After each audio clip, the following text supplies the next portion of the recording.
आपका शुक्रगुजार हूँ, आप सवेरे आए क्योंकि मैंने फिर कॉन्स्टिट्यूंसी जाना था। तो आज जो है, आज एक बहुत बड़ा अहम मामला है। कल राज्यसभा का जो इलेक्शन था, आज पूरी दुनिया ने देखा कि डिबेट में कोई जीत सकता है, हार सकता है, उसमें कोई शक हो सकती है, लेकिन जो मैथमेटिकल है कि 2 और 2 4 होता है, इसका कोई चैलेंज नहीं। मैथमेटिकली कल प्रूव हो गया कि जो बीजेपी का और नेशनल कॉन्फ्रेंस का फिक्स मैच था राज्यसभा इलेक्शन में कि 3 हमें दे दो भाई, 1 आप ले लो, वो कल एक्सपोज होंगे। इसके 2 पहलू। पहला, वो की जो क्रॉस वोटिंग हुई उस पर मैं बाद में आता हूं, लेकिन पहले ये देखते हैं कि कल इलेक्शन कमीशन ने जब फाइनल रिपोर्ट दिया, कल जब इलेक्शन कमीशन ने फाइनल रिपोर्ट दिया तो उसमें जो है बताया गया कि 28.1 वोट्स चाहिए थे जीतने के लिए सीट नंबर 3 पर। और जिनको बेसिक मैथमेटिक्स आता है, सबको पता है कि 29 वोट्स अगर आते तो कैंडिडेट नंबर 3 जो है वो जीत जाते। 29 वोट्स, 28.1 मतलब 29 वोट्स में कैंडिडेट नंबर 3 जो है वो जीत जाते। लेकिन इन्होंने कैंडिडेट नंबर 3 को 31 वोट डाले, नेशनल कॉन्फ्रेंस वाले। इतना ही नहीं, सुनने में यह भी आया है कि 1 वोट जो रिजेक्ट हुआ है नेशनल कॉन्फ्रेंस के मेंबर के हाथों, वो भी कैंडिडेट नंबर 3 को ही जा रहा है।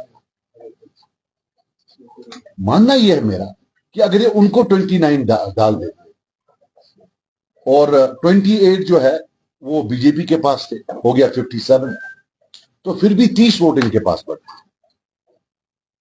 आप समझे मेरी बात, फिर 30 बचते थे। अगर ये 30 देते कैंडिडेट नंबर 3 को तो 29 बचते थे। ये भी सच है कि टाई में भी नेशनल कॉन्फ्रेंस ही जीत जाती, लेकिन ये आप मुझे बता दीजिए कि ये जो 2 या 3 एक्स्ट्रा वोट है, कोई स्पेस नहीं रखना कैंडिडेट नंबर 4 के लिए, ये क्या है? ये हो गया पहला पहलू कि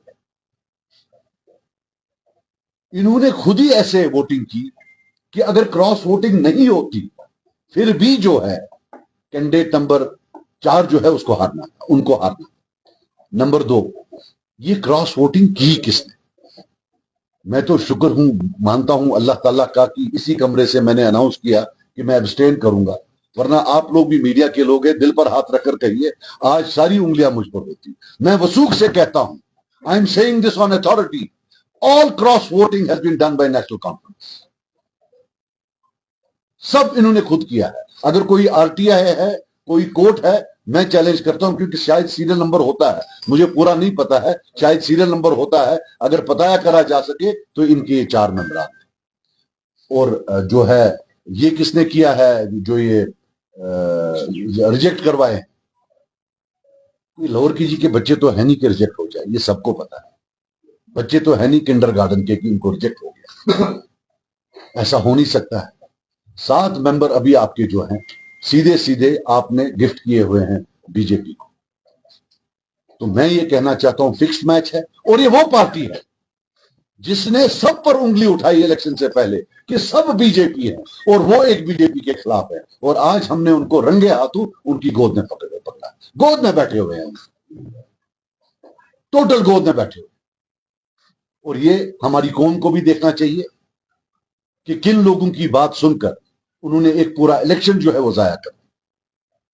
बीजेपी खुद अगर पावर में नहीं आई तो उनकी चुनी हुई, उनकी प्रेफरेंस वाली पार्टी जो है वो इसे जरूर कर। दिस इज माई बेसिक, जो मैं आपको यहां लाया बताने के लिए कि ये देखिए, ये एक फिक्स मैच था, दिल्ली के साथ तय था। कांग्रेस वालों को इनने वोट सीट नहीं दी, और सुनिए, ये कांग्रेस को ये सीट नंबर 4 दे रहे थे, ये हारने वाली।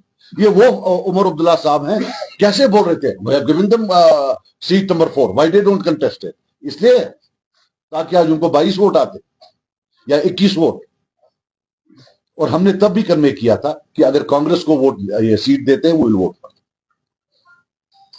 अगर सीट नंबर 3 देते। क्यों? एक नेशनल पार्टी थी, हमारा कांग्रेस से कोई लेना देना नहीं है, एक नेशनल पार्टी है।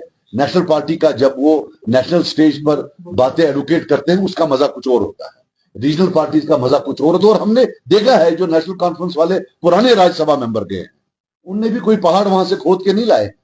वो भी वो एंड पर वो छोटे मोटे अपने काम, जनाब जो है हमारा ये काम कर दो, हमारा वो काम कर दो। और एक बात लिख के रखना, ये जो 3 बंदे जाएंगे, इनका पहले दिन से होगा कि कौन सा मौका है इनको मोदी जी या होम मिनिस्टर साहब का जो है अकेले दीदार हो। और फिर वहां उनको बोलेंगे, याद रखना जनाब आप अपना काम करो, हमें अपना करना दो।